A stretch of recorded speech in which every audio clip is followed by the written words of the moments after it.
비례대표 탈락자를 왜 장관에 발탁했을까? 계속되고 있는 송영무 후보자 논란입니다. 이틀 뒤에 열리는 이 송영무 국방장관 후보자 청문회를 앞두고 야당이 파상 공세를 이어가고 있습니다. 오늘은 새로운 얘기가 하나 나왔는데요. 그 목소리부터 들어보시죠. 작년 총선 때 민주당 비례대표 공천을 신청한 것으로도 드러나고 있습니다. 그때 너무 많은 문제가 드러나 비례대표 공천 심사에서 탈락됐다고 보도가 나오고 있습니다. 도대체 민주당은 눈과 귀가 없는지 묻고 싶습니다. 예를 들어서 국방부 장관 후보자의 경우 같은 경우는 고양이에게 생선을 맡기면 국방부는 복마전이 되고 안보는 구멍이 날 것이 뻔함에도 불구하고 이것마저도 정치 공세라고 밀어붙이고 있습니다.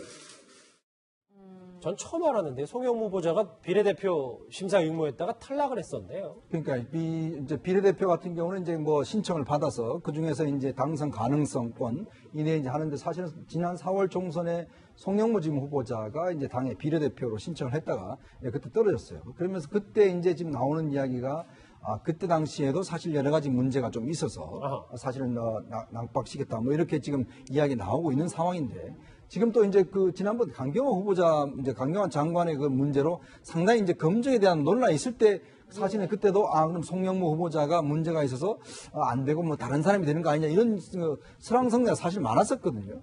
그럼에도 불구하고 당초 예상했던 대로 그냥 송영무 후보자가 국방장 후보자로 내정이 됐어요.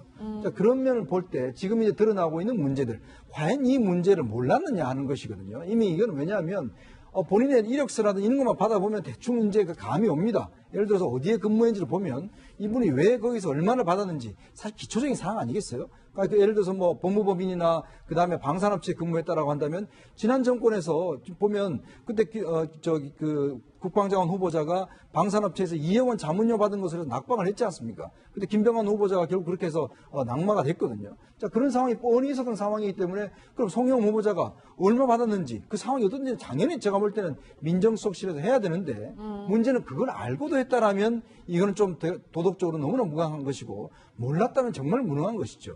예, 뭐 지금 여러 가지 이야기가 나오고 있는데 그렇다 보니까 야당에서는 비례 심사에서도 탈락한 사람을 장관 후보자로 임명한 게 맞느냐, 청와대에서 진짜 몰랐느냐, 아니면 이 정도 흠결은 봐줄 수 있다고 판단한 거냐, 뭐 이런 얘기들이 있어요. 그렇습니다. 이제 곤란한 답변을 제가 많이 하게 되는데요. 예, 뭐 충분히 그렇게 이제 방금 말씀하신 대로 지적하실 수도 있고 또 그런 의심을 우리가 합리적으로 할 수 있다고 봅니다. 다만 이제 지금 핵심이 되는 게 이제 어쨌든 월 3천을 받았다는 게 제일 핵심 아닙니까? 그리고 이제 방산과 관련돼서 뭔가 자문과 고문을 하면서 받았기 때문에 이것은 정말 국방장관 후보자로서 방산 비리를 없애야 되는데 오히려 그런데 관여된 것이 아닌가 그런 지금 의심을 받고 있거든요.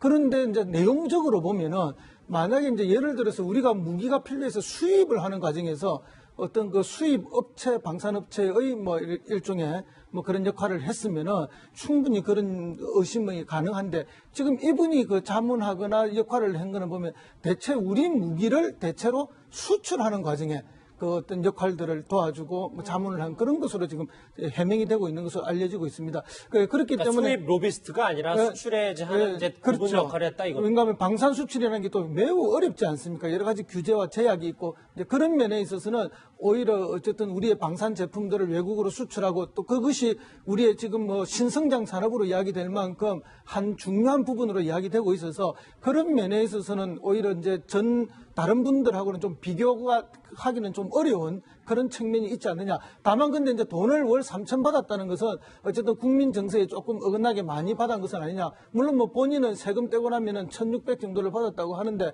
뭐 1,600도 결코 작은 돈은 아니죠. 그래서 이 경우에는 제가 볼 때 어쨌든 뭐 여러 가지 합리적인 의심은 많이 갑니다만 청문회를 통해서 과연 해명이 되는지 안 되는지 한번 검증을 다시 해볼 필요는 있지 않느냐. 그런 청문회를 통한 검증의 기회를 주고 거기서도 부족하다면 뭐 당연히 또 부족한 의견을 내야 되지만 그 기회를 한번 주는 정도는 필요하지 않을까 하는 그 해명을 들어보는 기회를 가졌으면 하는 그런 생각은 있습니다. 그럼에도 불구하고 제가 주장하는 건 뭔가 하면 김병관 후보는 어쨌든 2억 2천을 받고 탈락을 했어요, 그때. 물론 또 뭐 그거 말고 정서적인 요인이 있었죠. 핸드폰 고리에 뭐 특정 인물을 달고 다니고 하는 그런 특별한 문제가 있었긴 한데 그런 것과 비교해보면 결코 작은 액수가 아니다 하는 또 그런 객관성의 문제가 있고요. 좌관 한번 청문 기회를 줘서 한번 오히려 더 야당도 잘못된 것을 더 국민들에게 드러낼 수 있으면 더 드러내는 그런 기회가 됐으면 합니다. 청문회는 수요일이라서요. 저희가 이틀 앞서서 저희도 좀 해봐야 됩니다. 이정우 실장. 그러니까 물론 뭐 비례대표 응모했다가 탈락할 수도 있고 그런 인물이 또 국방부 장관 후보자가 될 수는 있습니다만 그렇죠. 당시 탈락했을 때도 만약에 의혹과 흠결 때문에 탈락해 봐 순번이 밀려서 탈락한 게 아니고 의혹과 흠결 때문에 탈락했다면 이건 더 큰 문제 아닌가? 예.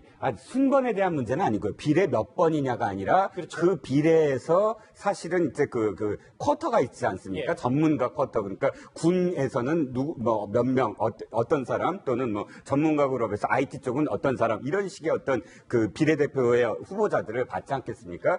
이 부분은 말씀하셨듯이 뭐 개인적인 그러니까 비례대표라는 것은 사실 어떤 검증을 철저히 하거나 그렇지는 않아요. 그렇기 때문에 뭐 검증 과정을 통해서 실제로 의혹이 드러나서 비례에 하지 않을 수도 있습니다. 여러 가지 어떤 뭐 정치적인 상황들이 있기 때문에.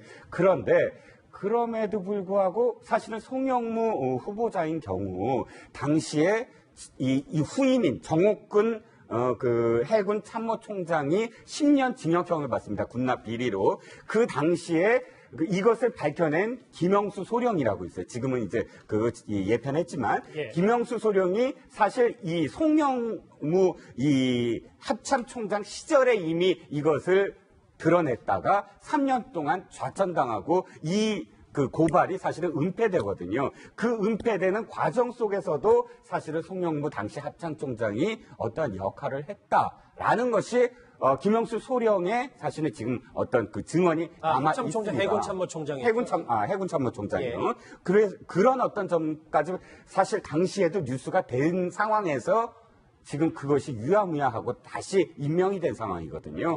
그렇기 때문에 글쎄요, 청문회는 좀 더 다른 의혹들이 더 나올 거다라는 예상이 있을 수밖에 없죠. 예. 허 교수님, 저도 말씀을 이어받아 질문을 드리면 단순하게 얘기를 해보면 민주당에서 한번 걸러낸 인사를 청와대에서 장관 후보자로 임명한 셈이란 말이에요. 네. 뭐 전혀 다른, 결이 다른 얘기다라고 봐야 될까요? 아니면 청와대에 그만큼 인물난이다, 저희가 이렇게 봐야 될까요? 어쩌면 뭐 다 이유가 다 될 수가 있겠죠. 사실은 이제 대통령 국방계획 특히 방위사업계획부터 이제 그 우리 군의 전력화에서 선진화 부분에서 각 군의 비율 조절이라든지 무기체계 조절이라든지 전문화의 문제 이런 걸 다양하게 추진해야 되는데 지금까지 이제 육군 중심으로 편제됐던 우리 군을 혁신하려면은 비육군, 비육사 출신의 어떤 대표 선수를 장관에 앉혀야 되는 그런 문제가 생기기 때문에 일단 비육사로 줄여버리면은 벌써 사람의 폭이 굉장히 줄어들지 않습니까? 근데 거기에다가 더군다나 이제 대통령이 신뢰할 만한 사람을 뽑아야 된다 이렇게 되면은 더더구나 몇 사람 되지 않을 거 아닙니까? 그렇다 보니까 이제 이게 후보군이 너무 좁아지다 보니까 어쩔 수 없는 면이 하나 있지 않았느냐 하는 그런 이제 추측이 하나 있을 수 있고요. 그 다음에 이제 당에서 걸렸다고 하지만 당에서는 사실은 이게 공천할 때 그렇게 아주 깊게 청와대만큼 그렇게 걸러낼 수는 없습니다. 공천 과정이. 그리고 이제 비례대표 공천 과정이라는 게 지난번에 아주 특이했는데 민주당 공천이 후보군을 1등부터 20등, 11번부터 20번, 21번부터 30번까지 이렇게 처음에 올렸다가 이것이 중앙위원회에서 무너져 버리고 다시 투표를 통해서 순서를 정해버리는 이런 특이한 상황이 있었기 때문에 이제 그거는 좀 별개의 문제라고 봅니다. 보지만 정말 뛰어났으면 비례대표 응모해서 당연히 되지 않았겠습니까? 그렇죠. 근데 이제 이분보다 경력이나 뭐나 많이 모자랐는데도 이미 비례대표가 된 분도 계시지 않습니까? 내가 그분들을 폄하하는 것은 아니고요. 그럼에도 불구하고 이번에 국방장관에 올라온 거는 어쨌든 제가 볼 때 지난 대선 과정에 어쨌든 소위 말해서 이제 국방과 관련된 분들, 안보와 관련된 분들을 결집시켜내고 그런 믿음을 대통령이 갖도록 유권자들에게 만들어주는 그런 큰 역할도 있었고 어쨌든 개혁에 대해서는 이분이 이제 육본에 있을 때부터 엄청난 노력을 했던 전문가이기 때문에 발탁한 것이 아닌가 그렇게 봅니다. 일정 부분 이해도 됐고 아직은 조금 아리송한 부분도 분명히 있어서요. 지난 박근혜 정부 때 초대 국방부 장관 후보자였던 김병관 전 후보자도 지금의 송영무 후보자와 비슷한 의혹, 논란을 받아왔습니다. 당시 영상 한번 같이 보시죠. 무기중개상에 들어간 것이 아니었고 합작회사 설립의 자문으로 들어갔던 것입니다. 무기중개업체의 고문으로 근무했으면 박근혜 대통령께서 국방부 장관을 맡아달라 했다 할지라도 고사하는 게 마땅한 거 아닙니까? 자칫 잘못하면 고향에게 생산을 맡기는 격 되지 않겠습니까? 저는 이 위중한 안보를 위해서 이 한몸을 바쳐야 된다는 생각이 더 강했기에 그러한 죄송함이 있음에도 불구하고 응했습니다.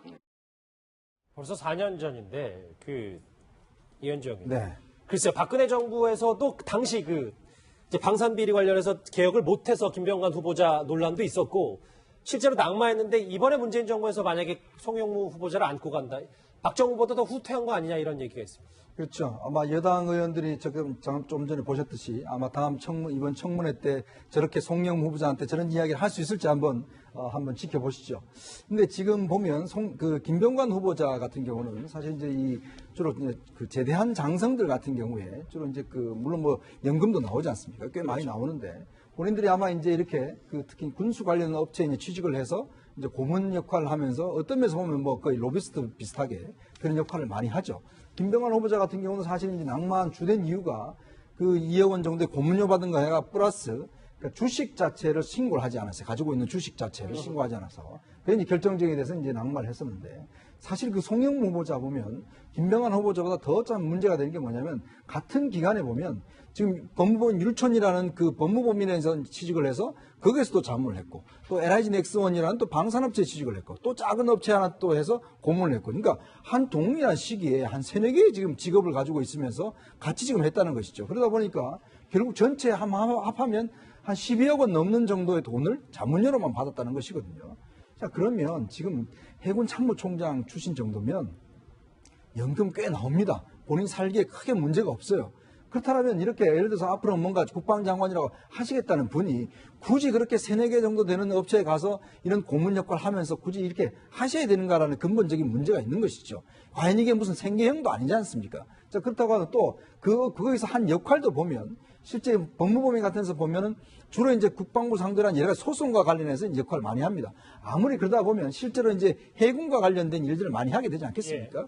그러니까 우리가 이제 이야기하는 전관예우죠, 사실은. 그러니까 그런 게 있기 때문에 문제가 되는데 제가 볼 때 더 문제가 되는 거는 이분이 이걸 해명을 하면서 일반 서민들은 모르는 그런 세계가 있다. 이렇게 또 해명을 했어요. 예. 도대체 그 세계가 어떤 세계입니까? 저도 좀 알고 싶은데. 그러니까 자신들만큼은 뭐 변호사건 예를 들어서 뭐 장성이건 자신들만 아는 세계가 있다. 이런 거액을 받는 이런 이야기로 좀 비춰지기 때문에 해명도 제가 볼 때 굉장히 부적절하다고 봅니다. 예, 뭐 그 점은 저도 뭐 동의를 하는데요.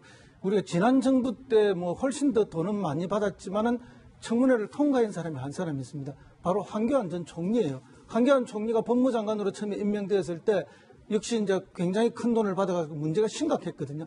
그럴 때 이제 이 황교안 총리가 그걸 넘어가는 방법이 일부를 기부를 하겠다 하면서 비켜갔습니다.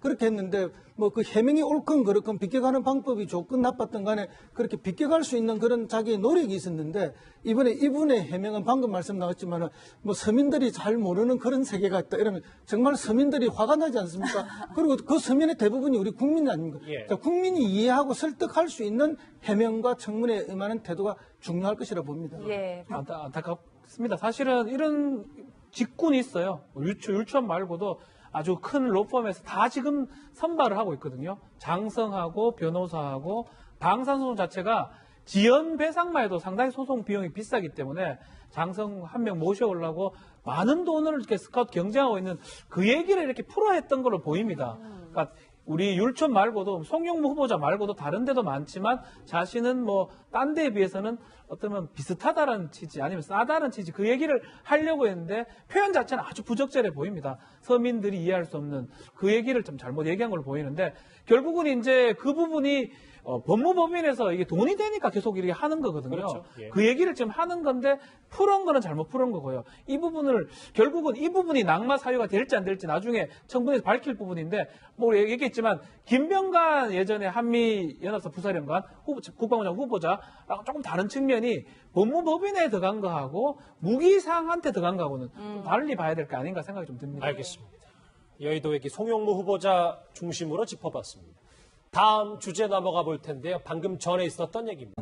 이내 이제 하는데 사실은 지난 4월 총선에 송영무 지금 후보자가 이제 당의 비례대표로 신청을 했다가 그때 떨어졌어요. 그러면서 그때 이제 지금 나오는 이야기가 그때 당시에도 사실 여러 가지 문제가 좀 있어서 사실은 낭박시켰다 뭐 이렇게 지금 이야기 나오고 있는 상황인데 지금 또 이제 지난번 강경화 후보자 이제 강경화 장관의 그 문제로 상당히 이제 검증에 대한 논란이 있을 때 사실은 그때도 그럼 송영무 후보자가 문제가 있어서 안 되고 뭐 다른 사람이 되는 거 아니냐 이런 설왕설래가 사실 많았었거든요.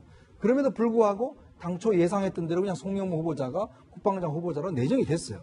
자, 그런 면을 볼 때 지금 이제 드러나고 있는 문제들, 과연 이 문제를 몰랐느냐 하는 것이거든요. 이미 이건 왜냐하면 본인의 이력서라든지 이런 것만 받아보면 대충 이제 그 감이 옵니다. 예를 들어서 어디에 근무했는지를 보면 이분이 왜 거기서 얼마나 받았는지 사실 기초적인 사항 아니겠어요? 그러니까 예를 들어서 뭐 법무법인이나 그 다음에 방산업체에 근무했다라고 한다면 지난 정권에서 보면 그때 국방장관 후보자가 방산업체에서 2억 원 자문료 받은 것으로 낙방을 했지 않습니까? 근데 김병환 후보자가 결국 그렇게 해서 낙마가 됐거든요. 자, 그런 상황이 뻔히 있었던 상황이기 때문에 그럼 송영무 후보자가 얼마 받았는지 그 상황이 어떤지 당연히 제가 볼 때는 민정수석실에서 해야 되는데 문제는 그걸 알고도 했다라면 이거는 좀 도덕적으로 너무나 무강한 것이고 몰랐다면 정말 무능한 것이죠. 예, 뭐 지금 여러 가지 이야기가 나오고 있는데 그렇다 보니까 야당에서는 비례 심사에서도 탈락한 사람을 장관 후보자로 임명한 게 맞느냐, 청와대에서 진짜 몰랐느냐, 아니면 이 정도 흠결은 봐줄 수 있다고 판단한 거냐, 뭐 이런 얘기들이 있어요. 그렇습니다. 이제 곤란한 답변을 제가 많이 하게 되는데요. 예, 뭐 충분히 그렇게 이제 방금 말씀하신 대로 지적하실 수도 있고 또 그런 의심을 우리가 합리적으로 할 수 있다고 봅니다. 다만 이제 지금 핵심이 되는 게 이제 어쨌든 월 3천을 받았다는 게 제일 핵심 아닙니까? 그리고 이제 방산과 관련돼서 뭔가 자문과 고문을 하면서 받았기 때문에 이것은 정말 국방장관 후보자로서 방산 비리를 없애야 되는데 오히려 그런데 관여된 것이 아닌가 그런 지금 의심을 받고 있거든요. 그런데 이제 내용적으로 보면은 만약에 이제 예를 들어서 우리가 무기가 필요해서 수입을 하는 과정에서 어떤 그 수입 업체, 방산업체의 뭐 일종의 뭐 그런 역할을 했으면은 충분히 그런 의심이 가능한데 지금 이분이 그 자문하거나 역할을 비례대표 탈락자를 왜 장관에 발탁했을까? 계속되고 있는 송영무 후보자 논란입니다. 이틀 뒤에 열리는 이 송영무 국방장관 후보자 청문회를 앞두고 야당이 파상 공세를 이어가고 있습니다. 오늘은 새로운 얘기가 하나 나왔는데요. 그 목소리부터 들어보시죠. 작년 총선 때 민주당 비례대표 공천을 신청한 것으로도 드러나고 있습니다. 그때 너무 많은 문제가 드러나 비례대표 공천 심사에서 탈락됐다고 보도가 나오고 있습니다. 도대체 민주당은 눈과 귀가 없는지 묻고 싶습니다. 예를 들어서 국방부 장관 후보자의 경우 같은 경우는 고양이에게 생선을 맡기면 국방부는 복마전이 되고 안보는 구멍이 날 것이 뻔함에도 불구하고 이것마저도 정치 공세라고 밀어붙이고 있습니다. 전 처음 알았는데 송영무 후보자가 비례대표 심사 의무했다가 탈락을 했었네요. 그러니까 이제 비례대표 같은 경우는 이제 뭐 신청을 받아서 그 중에서 이제 당선 가능성 한 거는 보면 대체 우리 무기를 대체로 수출하는 과정에 그 어떤 역할들을 도와주고 뭐 자문을 한 그런 것으로 지금 해명이 되고 있는 것으로 알려지고 있습니다. 그렇기 그러니까 때문에 수입 로비스트가 아니라 수출에 하는 이제 그분 역할을 했다 이거. 왜냐하면 방산 수출이라는 게 또 매우 어렵지 않습니까? 여러 가지 규제와 제약이 있고 이제 그런 면에 있어서는 오히려 어쨌든 우리의 방산 제품들을 외국으로 수출하고 또 그것이 우리의 지금 뭐 신성장 산업으로 이야기될 만큼 한 중요한 부분으로 이야기되고 있어서 그런 면에 있어서는 오히려 이제 다른 분들하고는 좀 비교가 하기는 좀 어려운 그런 측면이 있지 않느냐. 다만 근데 이제 돈을 월 3천 받았다는 것은 어쨌든 국민 정서에 조금 어긋나게 많이 받은 것은 아니냐. 물론 뭐 본인은 세금 떼고 나면은 1,600 정도를 받았다고 하는데 뭐 1,600도 결코 작은 돈은 아니죠. 그래서 이 경우에는 제가 볼 때 어쨌든 뭐 여러 가지 합리적인 의심은 많이 갑니다만 청문회를 통해서 과연 해명이 되는지 안 되는지 한번 검증을 다시 해볼 필요는 있지 않느냐. 그런 청문회를 통한 검증의 기회를 주고 거기서도 부족하다면 뭐 당연히 또 부족한 의견을 내야 되지만 그 기회를 한번 주는 정도는 필요하지 않을까 하는 그 해명을 들어보는 기회를 가졌으면 하는 그런 생각은 있습니다. 그럼에도 불구하고 제가 주장하는 건 뭔가 하면 김병관 후보는 어쨌든 2억 2천을 받고 탈락을 했어요. 그때. 물론 또 뭐 그거 말고 정서적인 요인이 있었죠. 핸드폰 고리에 뭐 특정 인물을 달고 다니고 하는 그런 특별한 문제가 있었긴 한데 그런 것과 비교해보면 결코 작은 액수가 아니다 하는 또 그런 객관성의 문제가 있고요. 장관 한번 청문 기회를 줘서 한번 오히려 더 야당도 잘못된 것을 더 국민들에게 드러낼 수 있으면 더 드러내는 그런 기회가 됐으면 합니다. 청문회 수요일이라서요. 저희가 이틀 앞서서 저희도 좀 해봐야 됩니다. 이종우 실장. 그러니까 물론 뭐 비례대표 응모했다가 탈락할 수도 있고 그런 인물이 또 국방부 장관 후보자가 될 수는 있습니다만 그렇죠. 당시 탈락했을 때도 만약에 의혹과 흠결 때문에 탈락해 봐 순번이 밀려서 탈락한 게 아니고 의혹과 흠결 때문에 탈락했다면 이건 더 큰 문제 아닌가? 예. 순번에 대한 문제는 아니고요. 비례 몇 번이냐가 아니라 그렇죠. 그 비례에서 사실은 이제 그 쿼터가 있지 않습니까? 예. 전문가 쿼터. 그러니까 군에서는 몇 명, 어떤 사람 또는 뭐 전문가 그룹에서 IT 쪽은 어떤 사람 이런 식의 어떤 그 비례대표의 후보자들을 받지 않겠습니까? 이 부분은 말씀하셨듯이 뭐 개인적인 그러니까 비례대표라는